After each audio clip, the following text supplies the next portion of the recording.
मैं हूँ इदरीस जेके और आप देख रहे हैं हिंद टीवी न्यूज़। सामने आप देख रहे हैं आज उत्तरी पूर्वी दिल्ली के मुस्तफाबाद के 25 फुटा रोड पर अमन चौक पर एक कांग्रेस की शानदार मीटिंग हुई, जिसके मुख्य अतिथि जनाब हसन साहब पूर्व एमएलए रहे और उनके साहबजादे उनके साथ थे। देखिए एक रिपोर्ट। आदाब, नमस्कार, मैं हूं इदरीस जेके और आप देख रहे हैं हिंद टीवी न्यूज़ दिल्ली। जी आज हम ऐसी शख्सियत के सामने मौजूद हैं जिसने मुस्तफाबाद को चमन बनाया था, लेकिन कुछ लोगों ने उसको फिर से वीरान कर दिया। इस सिलसिले में हम बातचीत करते हैं।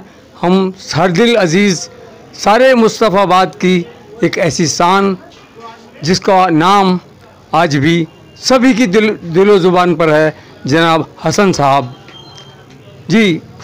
और हसन साहब एक ऐसी शख्सियत हैं जो हर कौम को अपने सीने में ऐसे गले से लगाते हैं कि जैसे उनका अपना घर है। आपका हमारे चैनल में स्वागत है। शुक्रिया बहुत बहुत आपका। और सबसे पहले देखिए, हमारा मकसद सिर्फ खबरें दिखाना नहीं, हमारा मकसद है सच्चाई आप तक पहुंचाना, और जो सच्चाई है वो है हसन साहब जी। हसन साहब, आजकल स्पीच भी बहुत चल रही हैं, नेता भी बहुत आ रहे हैं बड़े बड़े, लेकिन आपके जो लोग हैं यहाँ पर मुस्तफाबाद के, आप नहीं भी होते फिर भी वो आपकी बात करते हैं। ऐसी क्या सच्चाई है जो सबके दिलों के अंदर मौजूद है? देखिए, कुछ नहीं है, अल्लाह से हमें डर के रहना चाहिए और जिस काम के लिए परवरदिगार आलम ने हमें लगाया है उस काम को हमें करना चाहिए।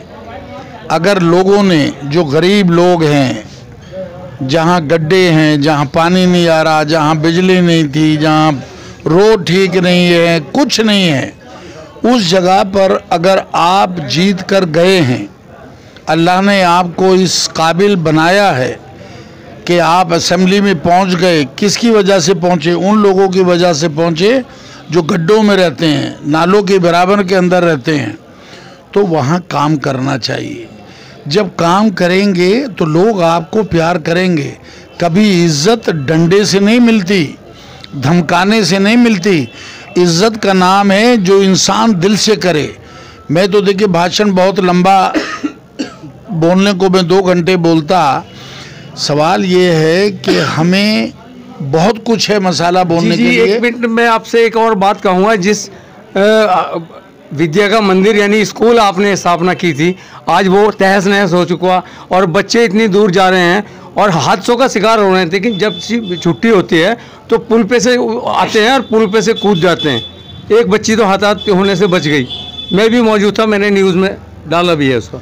देखिए, सबसे बड़ी बात है, जब मैं इलेक्शन जीता और दोबारा बाई इलेक्शन हुआ, उसमें मैं हार गया। मैं लोगों को ये नहीं करता। उस टाइम भी मैं खड़े होके कहता था कि अगर आपने वोट का बंटवारा किया तो बीजेपी यहाँ से जीत जाएगी, और वही हुआ जो मैंने कहा था। बीजेपी का विधायक आया। बीजेपी आपके इलाके में काम नहीं करेगी, नहीं करेगी, नहीं करेगी, और ना कभी किया है। उनका मकसद यही था कि 2 को लड़ाओ और खुद जीत जाओ। जी, उसमें एक वजह ये भी रही हसन साहब कि ये एक समुदाय इलाका है। जी, एक समुदाय इलाका है, बहु समुदाय एक ही है। देखिए, हम तो समुदाय इस पर ये नहीं करते, वो लोग करते हैं, बीजेपी के लोग। हम लोग सारे समुदाय को साथ लेकर चलते हैं। जिसने वोट दिया उसका भी काम करें, जिसने वोट नहीं दिया उसका भी काम करें। हमें देखिए, फिर मैं कहूँगा कि परवरदिगार आलम कायनात का परवरदिगार आलम है। सिर्फ कुछ एक फ़िरके का नहीं है, एक कौम का नहीं है, अल्लाह सबका है। हमारा फ़र्ज़ ये बनता है कि हम अपने प्यार से जिन लोगों ने वोट नहीं दिया उनको भी अपनी तरफ लाएं। अरे बंद कर दो इसको। एक सवाल और मैं याद भूल जाऊँगा जी। जो राशन कार्ड, जो पहचान पत्र, यानी जो भी आपने वृद्धा पेंशन योजनाएं थी, विकलांग योजनाएं थी, जो आपने बनाई थी, उसके अलावा कोई काम नहीं हुआ। और ना कि जो यहाँ पर बीमार हैं उसमें डिस्पेंसरी में जाते हैं, उनको दवाई तक मौसर नहीं होती। और मस्जिदों के आसपास की गलियों में ऐसा मामला हो रहा है कि नमाजी जाते हैं, उनको छींटें आती हैं, उनमें कीचड़ भर जाता है। देखिए, आपको अगर जनता ने मौका दिया तो उसमें आप क्या सुधार करेंगे फिर दोबारा? नहीं, मुझे तो जनता ने मौका दिया है, जनता ने मौका दिया। और मैंने आपकी पार्टी के कैंडिडेट की बात कर रहा हूँ। सुनिए, नहीं, आपने मुझे कहा कि क्या, देखिए मैं जीता हूँ जी, और मैं जीत कर आया तो जो काम जितने आप बता रहे हैं मैंने करके दिखाए हैं, मैंने काम किया है। वो फिर से डाउन हो गए। देखिए, डाउन इसलिए हो गए, अगर आप कमज़ोर लीडर को चुन लेंगे, ये कौम का भी सवाल है, लोगों का भी सवाल है कि देखकर चुने। अगर आप, मैंने मिसाल दी है अभी कि अगर घोड़े पर सवार कमज़ोर होगा तो घोड़ा गिरा देगा, अगर घोड़े पे सवार मजबूत है तो घोड़ा उधर ही जाएगा जिधर सवार चलेगा। हम पैसा लाना जानते हैं, हम पैसा लाए और हमने 5 साल के अंदर इतना काम किया जो 25 साल में होता। और मैं ये समझता था कि ये मेरी जिम्मेदारी है, अल्लाह ने मेरी ड्यूटी लगाई है ऐसी जगह पर कि जहाँ कभी पानी नहीं आ रहा, बिजली नहीं आ रही है। ये तो अब बिजली आनी शुरू हुई है हमारे बाद में। कोई यहाँ पर सफाई नहीं होती थी, नालियाँ नहीं थी। इसी 25 फुटे को 3 बार बनवाया मैंने। एक ऐसा मुकाम आया था कोरोना काल, जिसमें जो मौजूदा यहाँ पर पार्टी हैं उन्होंने किसी तरह का कोई हक अदा नहीं किया। ये मैं नहीं कह रहा, ये पब्लिक कह रही है इस बात। देखिए, कोरोना काल में मेरे बेटे ने बड़ा काम किया। मेरी तबीयत उस टाइम ठीक नहीं थी, लेकिन मैं आया जब राहुल गांधी जी जब राइट हुआ, उसके बाद वो आए थे। भीषम शर्मा का जो स्कूल जला था और उसकी बराबर में एक मस्जिद है, मदरसा है, उसमें जले थे। मैं उस टाइम पर आया था। कांग्रेस ने हमें ये सिखाया है, हमारी पार्टी ने, कि चाहे तुम जीते हुए हो चाहे तुम हारे हुए हो, लोगों के लिए अगर खड़े नहीं होगे तो ये आप ज्यादती कर रहे हैं वहाँ के लोगों के लिए। हम एमएलए नहीं थे, मेरा बेटा हार गया था, उसके बावजूद भी जो भी हम कर सकते थे, बहुत सी चीज़ें ऐसी हैं कि हम आपके माध्यम से नहीं बता सकते हमने क्या किया है। हमारा फ़र्ज़ बनता है कि हमें अपने इलाके का ध्यान रखना चाहिए, उसके हम ये करें। हमने सिर्फ मुस्तफ़ाबाद नहीं, हमने मुस्तफ़ाबाद के बाहर भी लोगों को राशन बांटा। ऐसे लोगों के हमने, क्यों कि बुरे टाइम के अंदर अल्लाह परवरदिगार आलम कह रहा है कि गरीब की भूखे की मदद करो, उसका ये मत पूछो कि तेरा धर्म क्या है, तो किस बरादरी से भूखे की मदद करो, जो तकलीफ में उसकी मदद करो, अल्लाह खुश होता है।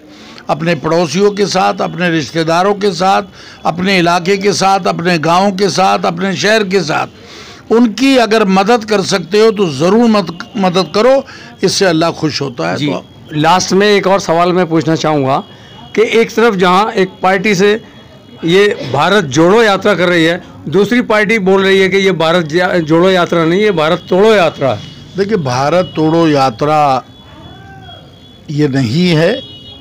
भारत को कौन तोड़ रहे हैं सारा हिंदुस्तान जानता है, हर धर्म का आदमी जानता है कि कौन तोड़ा है।